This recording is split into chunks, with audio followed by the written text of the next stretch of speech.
untuk Anda yang baru saja join bersama kami di program 1 RRI ND terkait dengan capaian akta kelahiran anak umur 0 sampai dengan 17 tahun Kabupaten ND melampaui target nasional. Ini perlu diberikan apresiasi begitu pendengar ya. Kemudian pertemuan Bupati Lembata dan Menteri Perikanan dan Kelautan Republik Indonesia terkait kearifan lokal juga akan kita bahas pagi hari ini, dan juga perwakilan NTT dinobatkan sebagai Miss Teenager Indonesia 2021 dan Perempuan Berdaya Indonesia Tangguh. Ini tema besar pendengar ya, peringatan Hari Ibu tahun 2021 hari ini pendengar. Dan tentunya pendengar dengan narasumber-narasumber yang sudah kami persiapkan, ada Pak Lambertus Sigasare, Kepala Dinas Dukcapil Kabupaten ND, Bupati Lembata Thomas Olalonggadai, Agnesia Putri, Miss Teenager Indonesia 2021, dan Juli Sutrisno Laiskodat, Ketua Tim Penggerak PKK Provinsi Nusa Tenggara Timur NTT akan bersuara juga pagi hari ini bersama program 1 RRI ND. Tetaplah bersama kami program 1, sesi pertama pendengar, sesi wawancara maksud kami dengan topik pertama akan kami hadirkan untuk Anda. Capaian akta kelahiran anak umur 0 sampai dengan 17 tahun Kabupaten ND melampaui target nasional bersama Ebi Sigasare. Lintas ND Pagi, Pro 1 RRI ND. Selamat pagi Pak Ebi. Selamat pagi. Salam sehat, salam tangguh. Ya, salam sehat selalu untuk pemirsa pendengar setia RRI ND. Baik, Profesi ya Pak Ebi dan juga teman-teman di Disdukcapil begitu ya. Ini sudah bekerja keras dan kabarnya ini ND diinformasikan bahwa melampaui target nasional begitu ya Pak Ebi ya. Boleh diinformasikan kepada pendengar berapa standar yang ditetapkan oleh pemerintah pusat, kemudian Kabupaten ND sudah berapa persen ini? Silakan Pak. Ya, baik. Perlu kami sampaikan bahwa capaian akte kelahiran Kabupaten ND yang dirilis oleh Kementerian Dalam Negeri dalam hal ini Dirjen Dukcapil pertanggal 13 Desember tahun 2021 itu Kabupaten ND dengan jumlah anak umur 0 sampai 17 tahun itu sebanyak 77.403 dan yang sudah memiliki akte kelahiran sebanyak 73.843 atau 95,40%. Ya. Dan target nasional yang ditetapkan oleh Kementerian Dalam Negeri dalam hal ini Dirjen Dukcapil di tahun 2021 ini adalah 95%. Jadi Kabupaten ND sudah melampaui target 95,40%. Oke. Dan ini data terakhir begitu Pak Kadis ya? Iya betul, data terakhir. Ini boleh dikatakan bahwa masyarakat Kabupaten ND ini sudah sadar dan juga peduli ya dengan administrasi begitu Pak Kadis ya? Ya, boleh bisa dikatakan seperti itu. Jadi memang dengan capaian ini itu menunjukkan bahwa masyarakat Kabupaten ND sudah melihat akte kelahiran dari perspektif hak anak. Ya. Tidak lagi melihat akte kelahiran itu hanya butuh saja dari sisi kebutuhan. Jadi sudah melihat perspektif hak anak itu adalah harus dipenuhi. Seperti itu. Oke, berarti ini kolaborasi yang apik ya, kesadaran dari masyarakat akan pentingnya beradministrasi dan juga memang Disdukcapil ini juga punya strategi-strategi yang tokcer ya, yang tepat boleh dikatakan seperti itu. Ini boleh di-share kepada pendengar RRI, strategi apa nih yang digunakan oleh Disdukcapil ya sehingga bisa mencapai target bahkan melampaui target nasional ini 95% lebih begitu Pak Kadis ya? Iya betul. Jadi memang selama kurang lebih 1 tahun ini banyak sekali inovasi yang dihadirkan Dukcapil dalam rangka percepatan kepemilikan akte kelahiran salah satunya. Di samping juga percepatan kepemilikan dokumen admin yang lainnya. Ya. Jadi memang ada banyak sekali inovasi yang dihadirkan ya. Salah satu kalau diizinkan saya bisa menjelaskan satu-satu ya. Boleh, silakan Yang Pak Kadis. pertama, mengapa capaian-capaian ini diperoleh oleh Dukcapil Kabupaten Ende? Kami punya maskot pelayanan. Ya, jadi ketika saya memimpin dinas ini kurang lebih 1 tahun 4 bulan, itu kita membuat maskot pelayanan.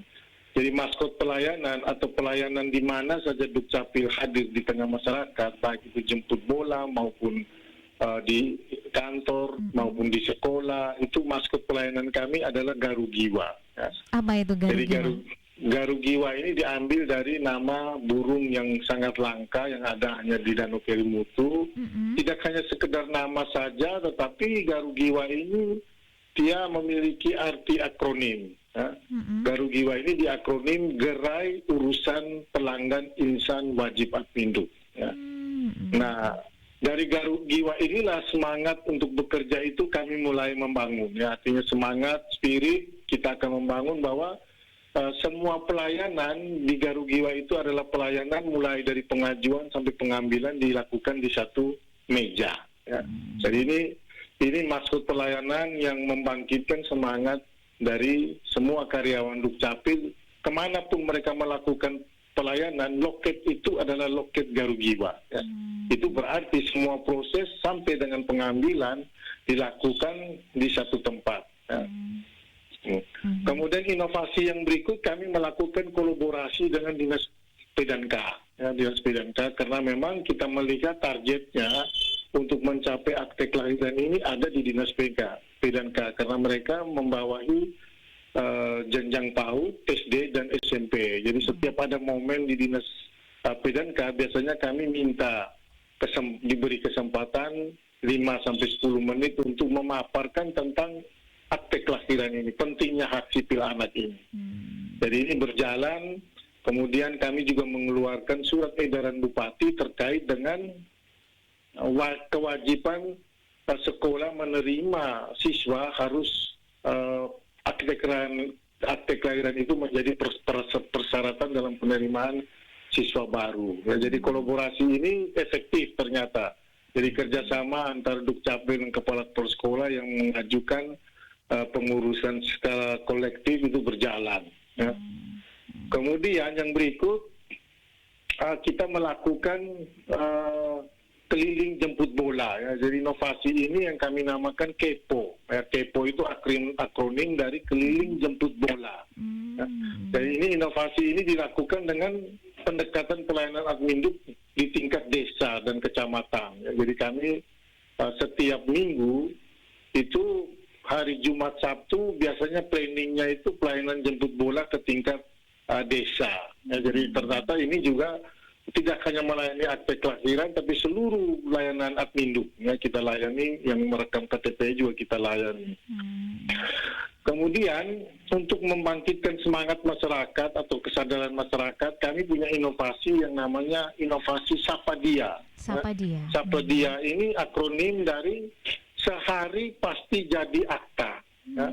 Jadi sekarang urus akta itu bisa sehari, ya, bisa sehari jadi. Jadi biasanya masyarakat datang ke Dukcapil, mengajukan berkasnya, kemudian kami langsung proses. Ya.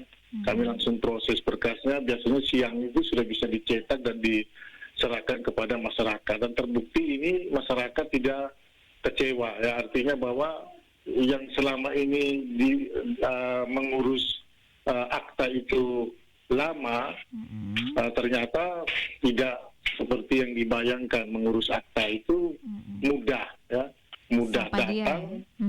Yang penting bahwa serahkan berkasnya lengkap, diverifikasi, validasi oleh petugas dan langsung dicetak. Nah, ini inovasi Sapadia ini yang menjadi andalan Kabupaten Ende, ya. Jadi bahwa sehari pasti jadi akta itu. Baik. Kemudian yang berikut kami juga melakukan kerjasama dengan rumah sakit dan puskesmas. Ya. Jadi kerjasama ini ada 2 inovasi. Inovasi pertama namanya Lapak 3-in-1. Lapak itu akronim dari lahir dapat akta. Ya. Jadi ini harapannya ketika ibu melahirkan di rumah sakit dan puskesmas, itu dia akan memperoleh yang pertama NIK anak, ya, yang NIK yang sudah dimasukin dalam kartu keluarga. Kemudian yang kedua dia memperoleh akte kelahiran, dan yang ketiga dia memperoleh KIA atau kartu identitas anak. Jadi makanya dinamakan lapak 3-in-1 atau lahir dapat akta 3 di dalam 1. Ya. Kemudian ada juga inovasi Manda 3-in-1. Ya, Manda ini akronim dari mati nanti dapat akta. Ya.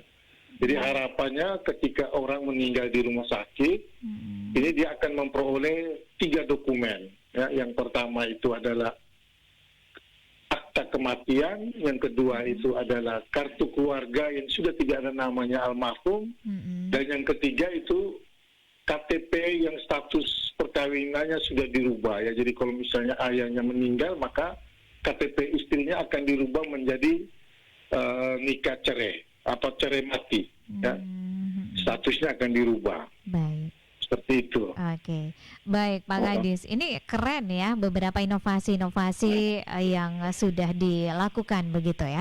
Apakah ini Betul. pure murni dari Disdukcapil ND atau program-program dari pemerintah pusat ini Pak Kadis?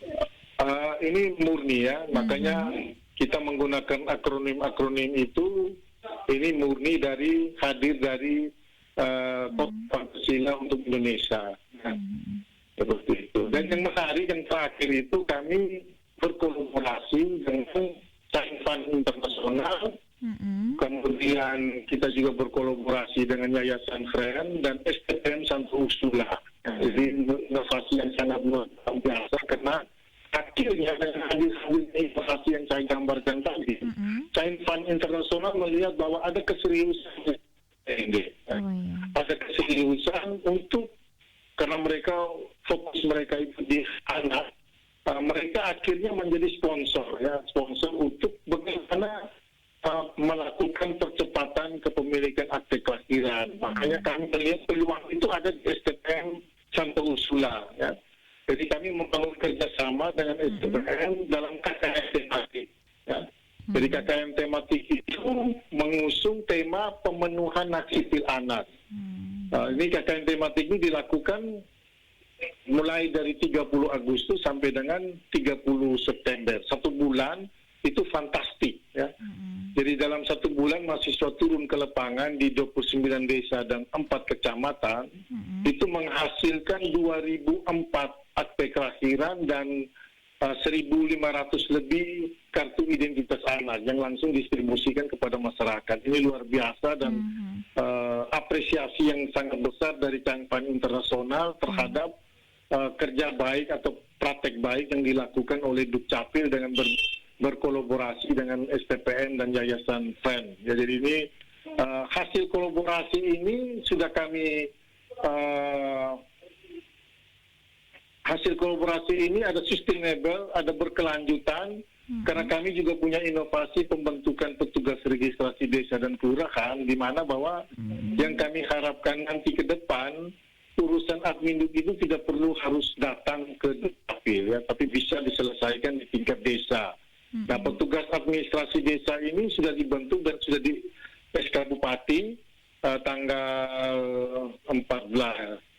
Yang gempa kemarin itu diserahkan secara simbolis kepada petugas registrasi desa, dan ini ke depan urusan adminduk kalau tidak penting sekali atau tidak ini langsung diselesaikan di tingkat desa, karena tugas registrasi desa dan kelurahan ini mereka membantu Dukcapil ya. Dalam hal apa? Yang pertama mereka melakukan pendataan masyarakatnya terkait dengan kepemilikan dokumen adminduk. Ya. Yang kedua tentunya mereka membantu di dalam melancarkan proses pengajuan pengurusan dokumen adminduk ya, dengan membantu memverifikasi dan validasi terkait berkas persyaratan yang diajukan oleh masyarakat. Yang ketiga mereka juga membantu dalam mengurus ke Dukcapil ya, dengan secara kolektif datang ke Dukcapil atau mengundang Dukcapil jemput bola untuk hadir di desa untuk penuntasan daripada administrasi kependudukan. Melihat sistem yang dibangun inovasi ini, Cainfan akhirnya mendanai untuk BIMTEK. Jadi kemarin itu ada BIMTEK untuk petugas registrasi desa dan kelurahan di Wisma Emmaus Jalan Penogoro. Iya. Pada kesempatan pertama ini yang diberi kesempatan 50 petugas registrasi desa. Ya, harapannya bahwa ini proyek pertama petugas registrasi desa yang sudah dibekali oleh BIMTEK. Mudah-mudahan di tahun 2022 mereka bisa melakukan tugasnya untuk percepatan kepemilikan dokumen Adminduk. Seperti itu. Baik, inovasi-inovasi yang tadi sudah dijelaskan, dipaparkan oleh Pak Ebi ini sejak kapan nih dimulai? Apakah sejak kepemimpinan ataukah sejak pandemi COVID-19 yang melanda Kabupaten Ende ini, Pak Ebi? Jadi inovasi ini saya harus berkata jujur bahwa ketika saya dilantik tanggal 7 Agustus tahun 2020 ya, ketika dilantik memang kita evaluasi terkait dengan bagaimana strategi Dukcapil terkait dengan percepatan kepemilikan dokumen Adminduk ya. Maka saya akhirnya harus studi ke kabupaten-kabupaten lain, studi secara online, melihat bahwa kenapa mereka bisa berhasil dan kenapa kita tidak bisa. Padahal regulasi yang kita gunakan itu adalah sama. Mengapa mereka bisa dan mengapa kita tidak bisa? Dan ini akhirnya kita mulai menginisiasi inovasi-inovasi yang dirasa cukup efektif di dalam rangka percepatan. Jadi kurang lebih ya inovasi yang saya gambarkan tadi semenjak saya terpilih dan dilantik menjadi Kepala Dinas Kependudukan dan Pencatatan Sipil ya, sampai dengan saat ini. Bahkan di masa pandemi COVID itu kami menghadirkan inovasi online ya, karena memang kebutuhan kesadarannya juga semakin tinggi, permintaan dokumen Adminduk juga tinggi, maka kami membuat layanan online melalui website disdukcapil.ndkap.go.id. Itu juga inovasi yang luar biasa ya, artinya bahwa ND punya layanan online, ada 4 layanan. Yang pertama itu adalah kartu keluarga online, yang kedua itu adalah akte kelahiran online, yang ketiga itu adalah KIA atau kartu identitas anak online, dan yang terakhir itu adalah konsolidasi NIK. Jadi kalau ada NIK yang memang tidak ditemukan di dalam aplikasi atau di dalam layanan publik pemerintah seperti tidak bisa vaksin karena NIK tidak bisa ditemukan atau tidak bisa mengurus BPJS, itu kami menyediakan layanan online yang memudahkan masyarakat untuk mengajukan. Jadi salah satu capaian akte kelahiran melampaui target nasional juga karena ada layanan akte kelahiran online ya. Jadi memang ribuan masyarakat Kabupaten Ende yang mengajukan secara online ya, karena lebih mudah, dia tinggal menyediakan persyaratan, kemudian dia tinggal input, foto, upload, selesai ya. Nanti dokumen itu dikirim ke email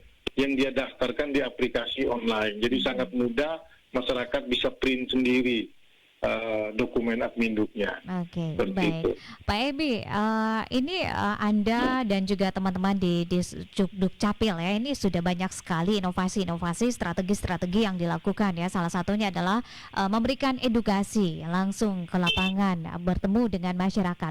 Nah, apa yang menjadi masalah atau kendala di masyarakat yang sering Anda dengarkan ya, sehingga masyarakat itu belum sadar akan administrasi? Apa yang membuat mereka enggan untuk mengurus administrasi ini, Pak Kadis?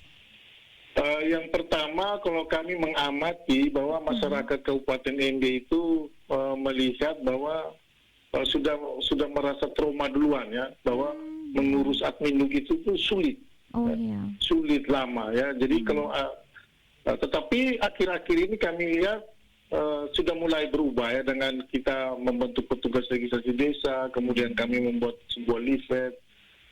Kami turun ke jemput bola di desa-desa. Ini akhirnya menyadarkan masyarakat ya, walaupun tidak semua. Dan yang kedua, saya melihat bahwa masyarakat Kabupaten Ende ini tingkat kesadarannya masih rendah ya. Kalau kita lihat masih rendah, masih melihat bahwa Adminduk itu, dokumen Adminduk itu hanya sebuah persyaratan administratif saja ya. Jadi kalau butuh saja dulu baru datang. Jadi kalau ada bantuan biasanya tuh kelihatan sekali bagaimana padatnya masyarakat di kantor Dukcapil ya. Ini kenapa kadang-kadang ketika ada bantuan-bantuan seperti BLT, seperti bansos, seperti ini itu baru masyarakat disadarkan untuk mengurus, karena memang persyaratan untuk menerima BLT itu adalah salah satunya KK dan KTP. Jadi ini yang kita secara perlahan tidak bisa instan. Mudah-mudahan dengan hadirnya inovasi-inovasi ini menyadarkan masyarakat bahwa sekarang ini yang paling penting dokumen kita itu adalah KTP dan KK. KTP, KK dan akte kelahiran. Sudah tidak ada lagi dokumen yang lebih penting dari ketiga ini, apalagi KTP ya. Kalau dulu KTP itu hanya pelengkap di dompet. Ya. Sekarang KTP ini berlaku seluruh. Ya. Kita mau kemana saja kalau tanpa KTP tidak bisa kemana-mana. Ya. Mau naik pesawat pun tidak bisa, mau naik kapal laut pun tidak bisa.